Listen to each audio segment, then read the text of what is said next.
Assalamualaikum warahmatullahi wabarakatuh. Innal hamdalillah nahmaduhu wa nasta'inuhu wa nastaghfiruh wa na'udzu billahi min shururi anfusina wa min sayyiati a'malina. May yahdihillahu fala mudilla lahu wa may yudlil fala hadiya lahu. Asyhadu an la ilaha illallah wahdahu la syarika lahu wa asyhadu anna Muhammadan abduhu wa rasuluh allazi la nabiyya ba'dahu. Allahumma sholli ala sayyidina Muhammad wa ala ali Muhammad kama shallaita ala sayyidina Ibrahim wa ala ali sayyidina Ibrahim fil alamin innaka Hamidum Majid. Amma ba'd. Ya ayyuhal hadirun ittaqullaha haqqa tuqatih wa la tamutunna illa wa antum muslimun. Qala Allah ta'ala fil Qur'anil Karim, a'udzu billahi as-sami'il 'alim minasy syaithanir rajim. Bismillahirrahmanirrahim. Laqad kana lakum fi Rasulillah uswatun hasanah. Wa qala aydan tawa'anu 'alal birri wa taqwa wa la tawa'anu 'alal ismi wal 'udwan. Al-ayah. Shadaqallahul azim wa shadaqallahul karim. Hadirin Allah rahimakumullah, pertama-tama marilah kita panjatkan puji dan syukur kehadirat Allah Subhanahu wa taala.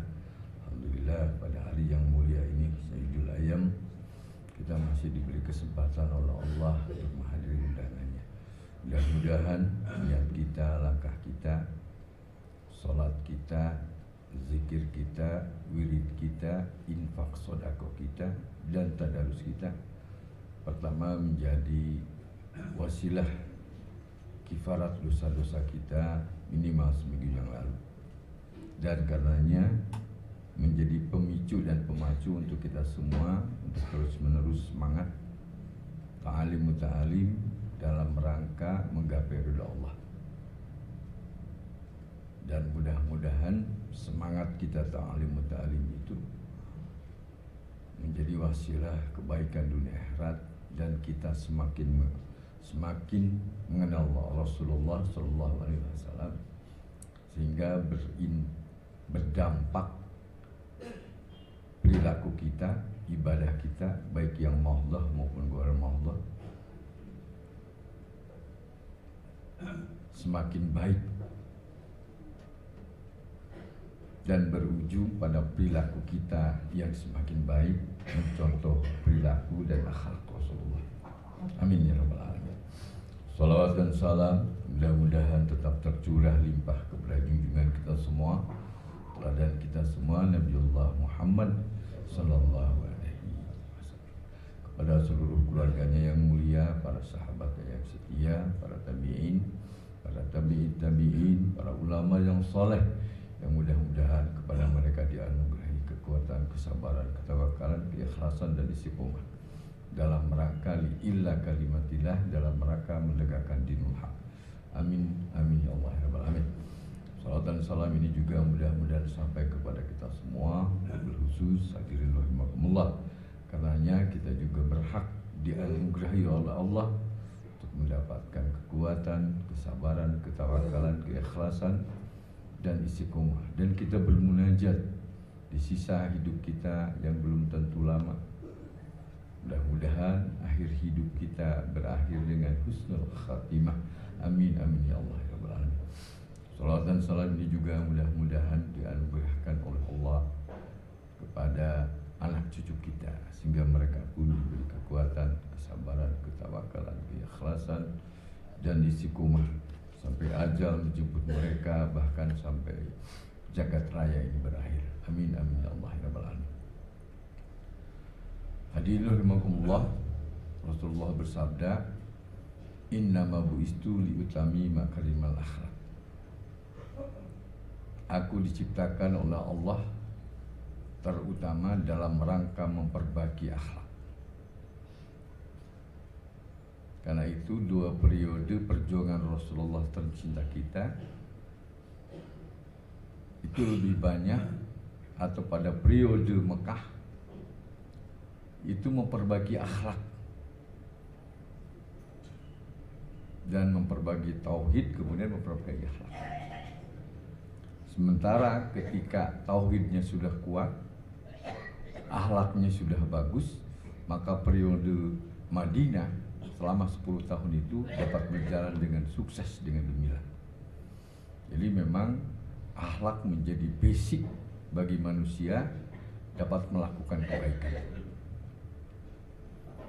Karena kita melihat sejarah mencatat bagaimana manusia menjadi serigala atas manusia yang lain.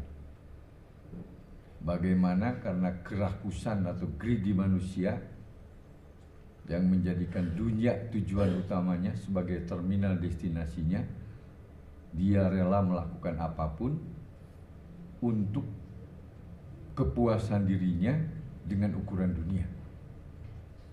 Bagaimana sejarah mencatat pembantaian jutaan manusia, baik zaman kolonial yang diawali orang-orang Eropa maupun akhirnya juga orang Asia yang dipelopori oleh Jepang misalnya. Bagaimana kerakusan dikarenakan akhlaknya yang buruk, dunia menjadi ukuran membantai manusia jutaan orang. Dan itu mereka tidak merasa feeling guilty, tidak merasa bersalah. Karena dunia adalah segala-galanya. Begitupun kita, bahkan yang mengaku beragama Islam sebagai muslim dengan beat syahadatain, padahal kita sudah diikat dengan 2 kalimat syahadat, bahwa syahadat itu adalah beat ikatan kita, perjanjian kita dengan Allah dan Rasul. Tetapi boleh jadi beatnya itu hanya sekedar wacana dan hanya sekedar lisan saja, belum mengakar mengikat paradigma berpikirnya, belum mengakar menjadi perilaku sosial komunikasinya, belum mengakar dan mengikat menjadi perilakunya, baik dalam situasi formal ketika dia memegang jabatan amanah maupun dalam situasi informal ketika dia dalam keluarga dan masyarakat. Ini yang terjadi. Dan itu cerminan bahwa apa yang diisyaratkan oleh Allah tentang sholat kita misalnya, inna sholata tanha anil fahsa'i wal munkar. Sesungguhnya sholat itu dapat mencegah perbuatan keji dan munkar. Sholat yang bagaimana hadirin rahimakumullah, yakni sholat yang sudah tegak. Artinya sholat itu tidak hanya sekedar ritual, tidak hanya sekedar ritus melakukan gerakan dan bacaan, tetapi sholatnya mengikat kita, mendesain pemikiran kita, mendesain mulut kita dalam berkomunikasi, dan mendesain perilaku kita. Lebih-lebih ketika kita mendapat amanat sebagai penguasa dengan segala otoritas dan fasilitasnya yang dibiayai oleh negara, yang notabene bahwa otoritas kekuasaan dan fasilitasnya itu dari rakyat. Sehingga bagaimana murkanya Allah manakala pejabat abuse of power, menyalahgunakan kekuasaannya dalam rangka memenuhi obsesi kegridian kerakusannya untuk diri sendiri, keluarga, dan kelompoknya. Padahal dia sudah bersumpah dengan Al-Quran. Kalaupun tidak begitu, kalau dia mengaku sebagai muslim, kan dia sudah dibeat dengan syahadatnya itu. Bahwa dalam syahadat, asyhadu an la ilaha illallah, tidak ada ilah yang lain kecuali Allah. Artinya mengikat kita. La ma'buda illallah, tidak ada zat yang bisa disembah, tunduk dan patuh kepada dia kecuali Allah. Nah, wujud bahwa tidak ada ilah kecuali Allah itu harus diwujudkan dalam 3 aspek tadi. Mindset berpikir kita, lisan kita, dan perilaku kita. Kenapa? Karena Allah la maksuda illallah. Kita tidak ada tujuan lain kecuali Allah sajalah. Jadi ketika kita punya jabatan, baik itu jabatan kekuasaan politik maupun jabatan dikarenakan keilmuan kita, maupun jabatan otoritas karena kekayaan kita, tidak ada maksud lain, bahwa semua itu hanya media dalam rangka kita tunduk dan patuh kepada Allah tujuannya. La maqsuda illallah, la hukma illa hukmullah. Tidak ada hukum yang berlaku kepada kita, bahkan kepada seluruh jagat raya ini, kecuali hukum Allah. Kan begitu. Ketika kita ingkar, tidak mau tunduk dan patuh kepada Allah, kata Allah, silakan saja cari tempat yang lain yang bukan ciptaanku. Nah sekarang logikanya, kita bisa mencarikan tempat mana yang bukan ciptaan Allah. Ketika kita mengaku beriman, lain halnya ketika orang tadi memang tidak beriman. Karena bahwa keimanannya hanya sekedar lisan saja, tidak mengikatnya itu ya jelas. Karena akhirnya kan dunia menjadi tujuan. Makanya tidak heran manusia seperti itu akan menuhankan jabatan, uang, dan gemerlapnya dunia ini. Maka akhirnya kan menghalalkan segala cara. Jadi kalau budaya korupsi di Indonesia demikian mahbu, ya tidak. Itu menjelaskan bahwa biat syahadatainya itu tidak mengikat dia. Bahwa syahadatnya hanya sekedar lisan saja. Bahwa sholatnya boleh jadi hanya sekedar ritus saja. Hadirin Allah rahimakumullah. Bahkan ketika kelompok manusia yang mengaku dirinya ulama, yang seharusnya mengguide kepada hal-hal yang benar sesuai dengan petunjuk Allah dan Rasulnya, ketika dia mengabaikan esensinya sebagai ulama, sebagaimana yang disindir oleh Allah dalam Al-Quran, wala tastaru bi ayatina samanan qalila, dan janganlah kalian menjual ayat-ayatku dengan harga yang murah. Artinya bahwa ayat-ayat Al-Quran itu hanya jadi justifikasi aja, diambil yang menyenangkan, yang tidak menyenangkannya diabaikan saja demi menyenangkan bosnya, demi cuan dan jabatan. Maka itu adalah contoh barangkali ulama yang seperti Bal'am zaman Fir'aun. Makanya kata seorang sosiolog itu bahwa sebetulnya the game just still the scene, the change just the player. Jadi situasinya atau permainnya sama saja, yang berubah itu hanya pemainnya saja. Ada orang penguasa yang perilakunya seperti Firaun, ada ulama yang perilakunya seperti Bal'am, dan ada aristokrat atau pemikir yang perilakunya seperti Haman. Dan itu nampak jelas sekarang, paling tidak di Indonesia. Dan ada agnia konglomerat yang perilakunya seperti Karun. Dan mereka saja penguasa dan pengusaha, lingkaran kekayaan negara itu berputar di situ aja, tidak berdampak kepada masyarakat. Padahal ketika mereka berjanji kan demi masyarakat. Makanya kata Profesor Iman Putra Sidin, salah satu pakar hukum tata negara yang soleh, sebetulnya untuk orang Indonesia itu untuk untuk jadi orang yang baik itu dua saja ukurannya. Pertama, taat kepada ayat-ayat suci. Kedua, taat kepada ayat-ayat konstitusi. Justru faktanya tidak. Jangankan ayat suci, ayat konstitusi aja dirusak, dilanggar. Paling tidak yang jelas-jelas ya, dipersekusi ayat-ayat dalam konstitusi itu pasal 33 ayat 1, 2, dan 3. Itu sudah sangat jelas. Bagaimana kekayaan alam kita dieksploitasi tapi untuk kepentingan mereka saja, sementara rakyat diabaikan. Maka peribahasa cocok untuk Indonesia itu adalah rakyatnya itu bagai induk ayam mati di lumbung padi. Barakallahu li wa lakum.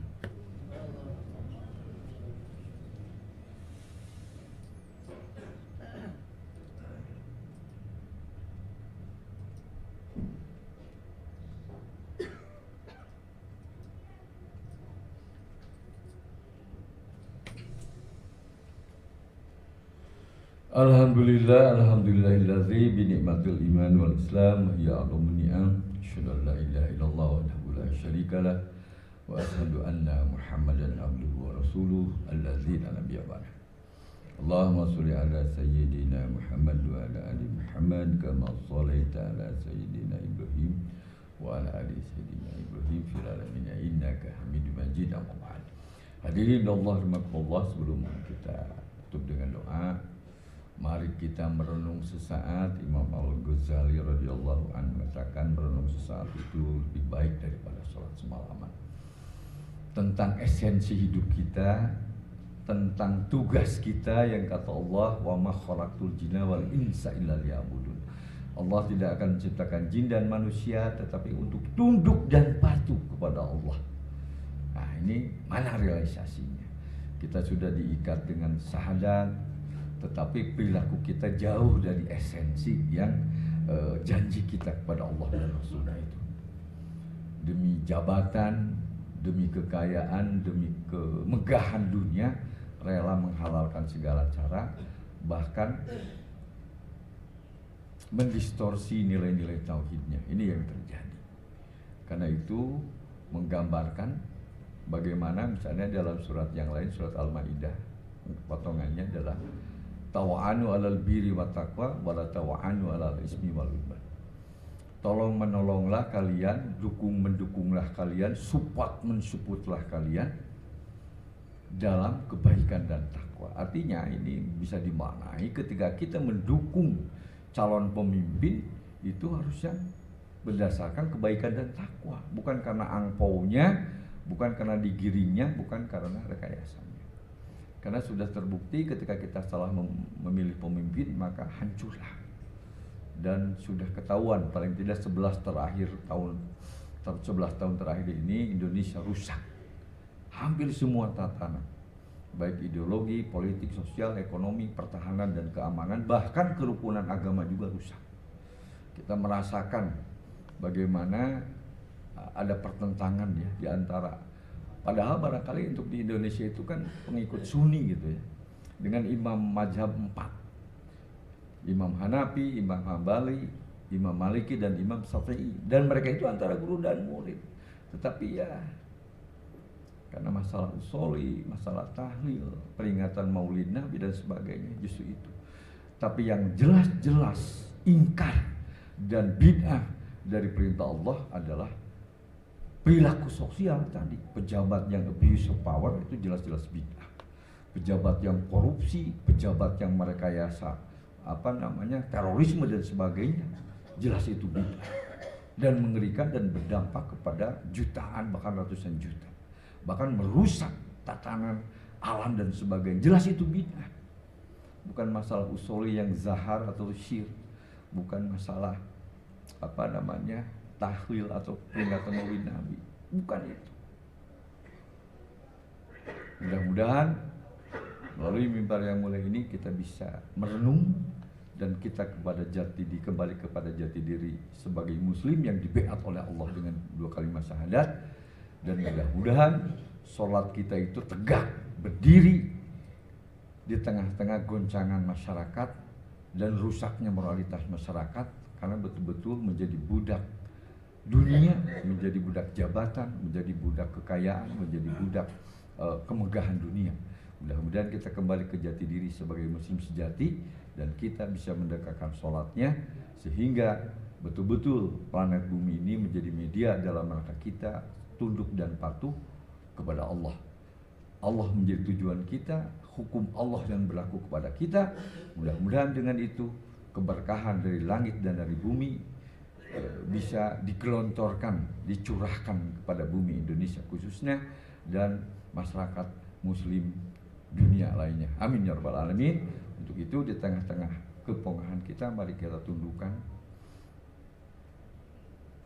Selain berdoa, mudah-mudahan Allah masih memberikan kesempatan kepada kita untuk kita balik kepada esensi sejati sebagai murid, sehingga kita bisa melakukan perintah Allah, hal jazaul ihsan ilal ihsan.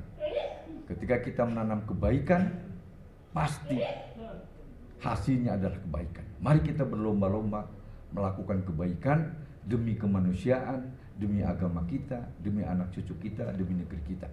Amin ya rabbal alamin. A'udzubillahi minasyaitonirrajim. Bismillahirrahmanirrahim. Wassalatu wassalamu ala asrofil anbiya'i wal mursalin wa ala alihi an kulli sahabati rasulillahi ajma'in wa barik wa sallim. Amin. Amin ya Allah ya rabbal alamin. Alhamdulillah rabbil alamin. Allahumma sholli ala sayyidina Muhammadin salatan tujina biha min jamil akhwali wal afat wa taqbilana biha min jamil hajat wa tutahhiruna biha min jami'is syai'at wa tarfa'una biha indaka a'la darajat wa tubalighuna bi aqsal ghayat min jami'il khairati fil hayati wa badal mamat bi rahmatika ya arhamar rahimin. Allahumma ighfir lil mu'minina wal mu'minat wal muslimina wal muslimat ya al ahya'i minhum wal amat. Allahumma rabbana zalamna anfusana wa illam taghfir lana wa tarhamna lanakunanna minal khasirin wa tarhamna lanakunanna minal khasirin wa tarhamna lanakunanna minal khasirin.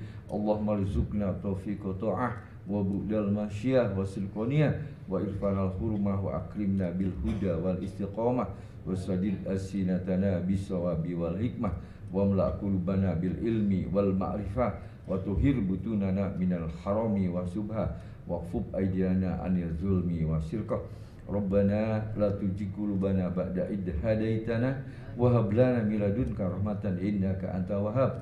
Allahumma rabbana hab lana min azwajina wa dzurriyyatina qurrata a'yun waj'alna lil muttaqina imama waj'alna lil muttaqina imama waj'alna lil muttaqina imama. Allahumma rabbana atina fid dunya hasanah wa fil akhirati hasanah wa qina azabannar. Subhana rabbika rabbil izzati amma yasifun wa salamun alal mursalin walhamdulillahi rabbil alamin. Ibadallah innahu huwal ghafurur rahim. Aku lupa hadza astaghfirullah li wa